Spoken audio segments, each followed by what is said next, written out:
कंस की सभा में बैठे हुए हैं। पहलवानों ने कहा कि अगर महाराज का मन राजसभा में नहीं लग रहा है तो कोई संगीत की ध्वनि अगर प्रकाशित कर दी जाए तो कैसा रहेगा।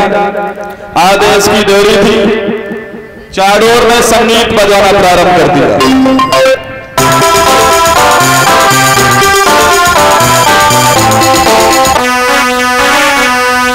संगीत बज रहा है लेकिन कंस के चेहरा पर मुस्कुराहट नहीं आई।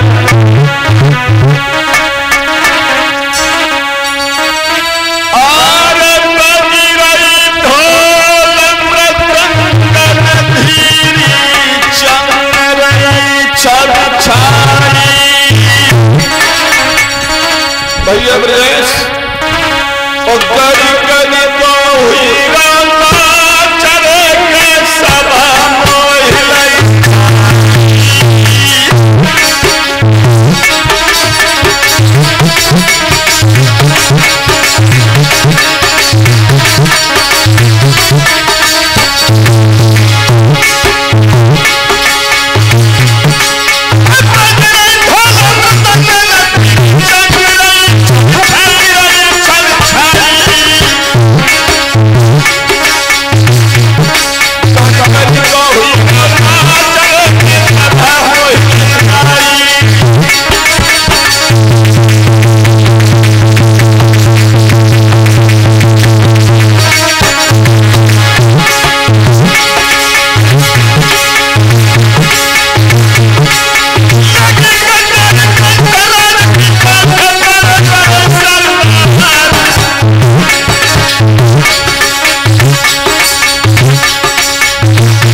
राजा कंस की सभा लगी है, गड़गांव का गान होता है, वाह की आवाज आती है, लेकिन कंस के चेहरा पर मुस्कुराहट नहीं आई।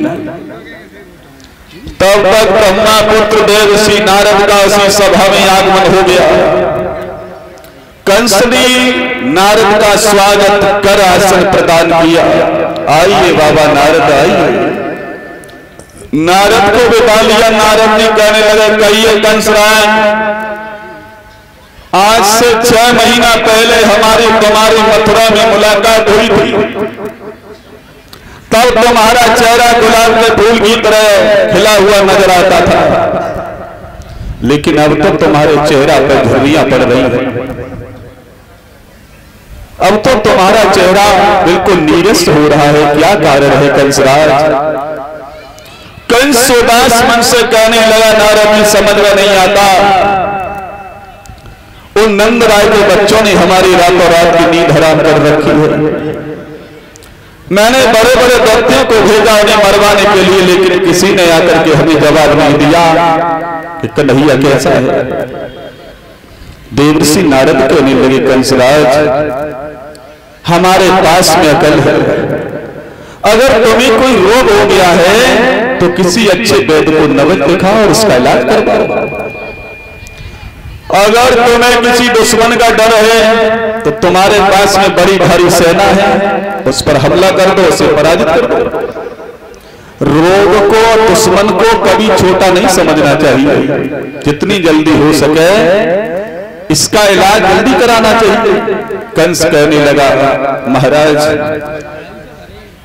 ज्योतिषाचार्यों ने यह बताया कि कन्हैया बलराम हमारे काल है, इसलिए हमारा चेहरा उदास नजर आता है। अगर तुम्हारे पास में कोई उपाय हो तो हमें बता दीजिए। देवर्षि नारद कहने लगे, हाँ हमारे पास तो तमाम उपाय हैं, हम तो तुम्हारे शिव चिंतक हैं, इसलिए तो हम तुम्हारे पास में आ जाते हैं, वैसे हम पुनः बुलाए कहीं नहीं जाते। आज देवर्षि नारद कहने लगे, कंसराज मेरे पास में उपाय है, आप अपने यहाँ पर एक धनुष यज्ञ का अनुष्ठान रचो और उसमें 2 चवरियां कमल के फूल काली दह से मंगवाओ। बाबा नंद को ये पत्र भेजो कि 2 चवरियां कमल के फूल काली दह से कल 12 बजे तक मेरी सभा में हाजिर किए जाए। अगर फूल ना आए तो उसके बदले में उन्हें पकड़वा करके मथुरा के बंदी गृह में बंद करवा देना। सवेरे 4 बजे उठो, कुल्ला दांतन करो और एक हीरे को निकालो। कैसे बोले, बात तो सही है, लेकिन हे महाराज अगर यादवों को हमने बिना मतलब के छेड़ दिया तो यादवों में तूफान खड़ा हो जाएगा। अरे कन्हैया अगर काली दे फूल लेने जाएगा तो कालिया नाग रहता है, वो उसे डस लेगा और उसकी मौत हो जाएगी। अगर फूल ना आए तो उन्हें पकड़वा करके मथुरा की जेल में डलवा देना सबसे बढ़िया उपाय। बोले हाँ। आज कंस से कहा कि आप तुरंत पत्र लिखो, और कंस ने क्या किया, राजन पाती लिखो बनाई और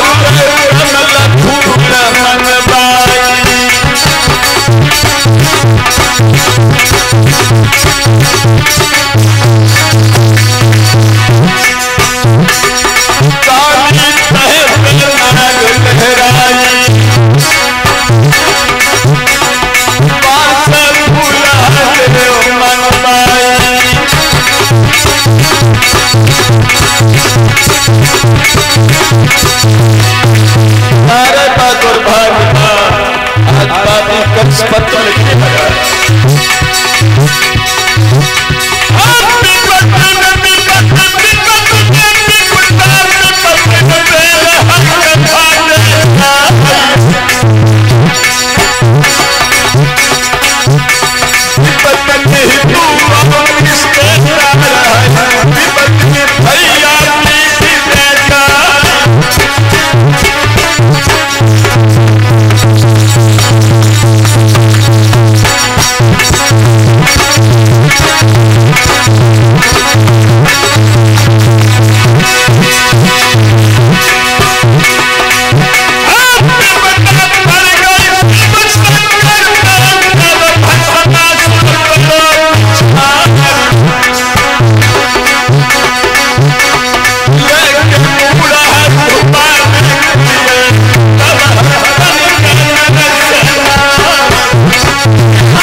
आज कंस ने पत्र लिख करके बाबा नंद के आंगन में भिजवा दिया। जैसे ही बाबा नंद ने चिट्ठी को खोला, जो ये सारा हाल पढ़ा, खोपड़ी को पकड़ के धरती पर बैठ गई। मां यशोदा आ गई, कहने लगी बाबा आपकी आंखों में आंसू क्यों आ गए? बाबा नंद कहने लगे, हे यशोदा, पापी कंस ने पत्र भेजा है, 2 चबरियां कमल के फूल काली नल से मंगाए हैं, कन्हैया फूल लेने जाएगा तो कालिया नाग घुस लेगा। अगर फूल ना पहुंचे तो वो हमें तुम्हें अपने बच्चों को पकड़वा करके मथुरा की जेल में डाल देगा। आज मां यशोदा बाबा नंद रोहिणी तब तक भगवान कन्हैया बंसी बट से गाय चरा करके राजभवन में लौटे हैं। भगवान मुरलीधर जिस समय आए, बाबा की आंखों में आंसू देखा, मां को रोते हुए देखा। भगवान मुरलीधर कहने लगे, मां हमें माखन और मिश्री का भोग लगाने दो। मां यशोदा कहने लगी, लाला कन्हैया आज खा ले माखन और मिश्री, आज के बाद तेरी मैया कई होगी, तुम कई होगे, आज के बाद बेटा तुझे भांजी को तरसना पड़ेगा। भगवान कन्हैया कहने लगे, क्या कह रही हो मां? यशोदा कहने लगी, सच कह रही हूं बेटा, तुम्हारे मामा ने पत्र भेजा है।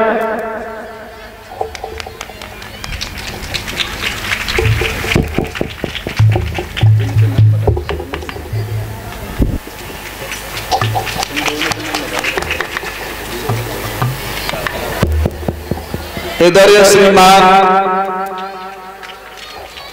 अभिषेक कुमार यादव, दिलीप कुमार यादव और विनोद कुमार यादव और उमेश यादव, ये चारों भक्त हमारे प्रिय मित्र हैं, ग्राम जयमतपुर से आए हैं। 7 जून से इनके यहाँ पर भगवान की कथा है। ये चारों भैया हमें भगवान की कथा में माल्यार्पण के द्वारा तस्वीर भेंट करके हमें सम्मानित कर रहे हैं और हमारे साथियों को भी सम्मानित कर रहे हैं। ये ग्राम जयमतपुर में मैं पिछली साल भी कथा कह चुका हूं इनके यहाँ पर, और इस बार फिर 7 जून से इनके यहाँ पर कथा की डेट फिक्स हो चुकी है। एक बार जोरदार तालियां बजा करके हमारे इन भाइयों का स्वागत कीजिएगा। ये हमारे बहुत ही करीब है, बहुत ही अजीब है, हमारे बहुत प्रिय सखा है, जो भगवान की कथा में आज हमें माल्यार्पण के द्वारा इन भक्तों ने सम्मानित किया है। बोलिए गोविंद भगवान की। उधर भगवान कन्हैया कहने लगे हैं कि मां तुम्हारी आंखों में आंसू क्यों आए? बाबा रोइए मत, उस कंस ने तुम्हारे लिए पत्र लिखा है तो तुम भी पापी कंस के लिए पत्र लिख दो और उस कंस को खुले तौर पर खुले शब्दों में लिख दीजिएगा कि जेल में डालने की धमकी चोर, बदमाश, अय्यास, लफंगा को दे, जेल में डालने की धमकी कन्हैया को न दे, क्योंकि कन्हैया के लिए जेल जेल नहीं है बाबा, हमारे लिए जेल सत्याग्रह मंदिर है बाबा, सत्याग्रह। और तुम्हें नहीं मालूम है मां, मुझ में और बलराम भैया में कितनी बड़ी ताकत है। बोले हैं भगवान,